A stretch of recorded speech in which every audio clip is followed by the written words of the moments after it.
여러분 안녕하십니까?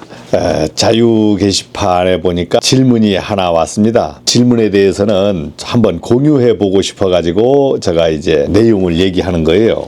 어떤 질문이냐면 보통 이직을 할 때 근무하는 현장이 무엇인가 자기와 맞지 않아서 대부분 인원이 퇴사를 하는 것으로 압니다. 근데 퇴사 후 면접 볼 때마다 전에 현장에서 왜 퇴사를 했냐고 물어보더군요. 그때마다 대답하기 참 힘들더라고요.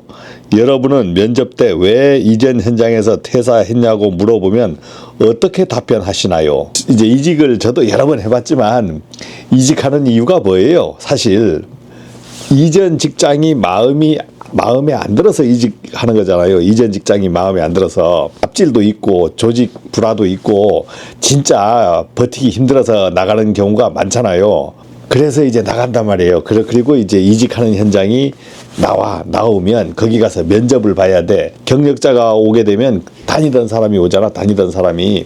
그러면 물어볼 거 아니에요. 여기 퇴사했네요? 왜 퇴사했습니까? 그리고 왜 여기로 옵니까? 이렇게 물어봐. 그럴 때 여러분 어떻게 대답하십니까?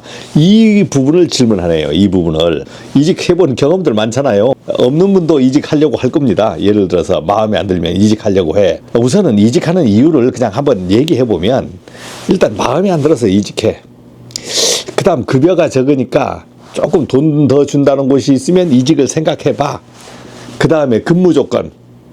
내가 주야 교대, 24시간 교대다. 그런데 현장이 어떤 데로 나와요? 주간 근무하는 곳 또는 어떤 곳, 주야 비로 근무하는 것 조금 형편이 좋은 곳이 나오잖아요. 이럴 때는 당연히 이직하려고 하지. 괴로우니까 이직해야 되는데 이직했을 때 솔직히 말을 해야 되는 경우가 있고 거짓말을 해야 되는 경우가 있어요. 절대 하지 말아야 될 말이 있다. 그러면 얘기를 해보겠습니다. 절대 하지 말아야 될 말이 있어. 이전 직장이 갑질을 했다. 누가 괴롭혔다. 이런 말은 절대 하면 안 돼. 조직에 문제가 있었습니다. 이런 말도 하면 안 돼요. 즉 이전 직장에서 단점을 얘기하면서 이직하면 안 되는 거예요. 그것은 마이너스 요인이 됩니다. 여러분들이 이전 직장에서 갑질을 해서 이직합니다. 아니면 누가 괴롭혀서 이직합니다. 조직 불화가 맞지 않아서 이직합니다. 이것은 여러분들이 절대 말을 하면 안 돼. 쉬. 네. 그것은 말을 하는 순간 그 사람들도 안 좋게 보겠지만은 여기서도 안 좋게 본다. 왜냐면 여기서도 불평불만을 할 수 있는 사람으로 비춰지잖아요. 그러니까 절대 그것은 얘기 안 하는 게 좋습니다. 그러면 뭐라고 얘기하냐? 이직하는 사유가 있어야 돼요. 만약에 이 직장이 주간 근무조라. 그런데 본인이 막교대일 경우에는 근무 조건이 진짜 안 좋은 거잖아요. 그랬을 때는 만약에 저를 써준다면 이런데 근무하고 싶었습니다 하면서 막교대 사정을 얘기하면서 이제 이직을 하면 이런 것은 정상 참작이 됩니다. 근데 주야비 근무인데 이 직장에서 주간 근무를 하려고 한다. 이거는 조금 고려를 좀 해야 될 것 같아요. 그 다음에 정상적으로 꼭 얘기해야 되는 것은 폐업으로 부득이하게 이직하게 되었다. 감원으로 부득이하게 이직하게 되었다. 아니면 본인이 다니던 회사가 이제 이전으로 본인이 다닐 수 없는 곳으로 가버렸다. 자, 이런 것은 정당성이 있습니다. 그래서 부득이하게 이직을 하는 거예요. 부득이한 사정이 붙어야 되는 겁니다. 부득이한 사정. 신규 현장으로 만약 이직할 때는 괜찮아요. 신규 현장으로 갈 때는 자기들이 꿈이 있지 않습니까? 그리고 신규 현장도 사람이 필요하잖아요.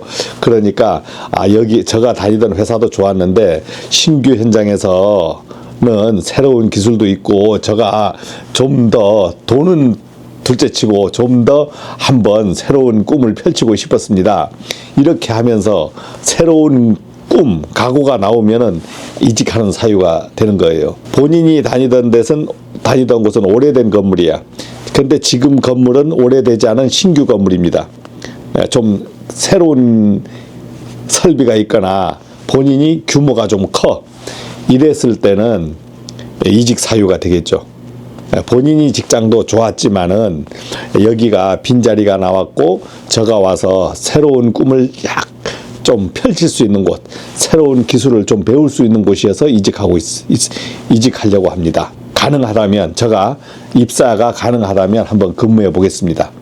이렇게 하는 거죠. 전 직장도 퇴사를 안 해야 되는 사항이고, 근무가 가능하게 되면 퇴사를 해서 이직하겠습니다. 이런 거는 둘 다 안전장치가 되잖아요. 전에 회사도 퇴사 안 하고 여기도 근무할 수 있고. 하여간 여러분들이 이직할 때 새로운 면접 보면서 절대 하지 말아야 될 것은 전에 직장을 욕하지 마라. 그 다음에 전에 회사를 욕하지 마라. 그 다음 전에 조직을 욕하지 마라. 여러분들이 급여 불만하지 마라. 그 다음에 근무 불만하지 마라. 이직하는 회사에 가면서 근무가 어떻습니까? 급여가 어떻습니까? 이런 말 절대 하면 안 돼요. 그냥 100번 떨어지는 지름길입니다. 목표는 여러분들이 취업하면은 그 회사의 조건에 맞게끔 다 잘해줘. 이직할 때는 여러분들이 성실성 보여주면서 이직하는 사유가 뚜렷하게 나오면 여러분들이 마이너스 요인 없이 근무를 할 수가 있어요. 은퇴자들이 직장을 옮긴다 했을 때는 은퇴했으니까 그건 당연한 이유가 되잖아요. 그런데 30대, 40대, 50대 초반이다. 이렇게 해서 옮길 때는 거의 옮기는 대부분이 전 직장 불평, 불만에서 비롯된 사항이 그렇거든요. 그러니까 그런 부분은 여러분들이 꼭 이직하시더라도 그런 거는 갖고 가면 안 돼요. 그런 부분은 숨기고 다른 이유를 대라. 그리고 급여 조건 같은 거는 절대 얘기하시면 안 돼. 급여는 주는 대로 받아야 돼. 주는 대로. 근데 그것은 이미 알고 있는 거잖아요. 급여를 얼마 받겠습니까 해도 그건 회사 사정에 맞추겠습니다 해야 되는 거예요. 이직을 하려고 했을 때는 본인이 합격을 목표로 말을 해야 된다 이거지. 그러니까 질문하신 분처럼 뭐라고 대답하십니까 하시는데, 저도 면접을 봐보면 알지만 와가지고 말이 많으면서 전 직장을 욕하면은 우리 조직에 들어오더라도 이 사람이 도움되는 게 아니고 불평불만을 야기할 사람으로 보이는 거예요. 그래서 그런 사람은 별로 뽑질 않습니다. 자, 마치겠습니다.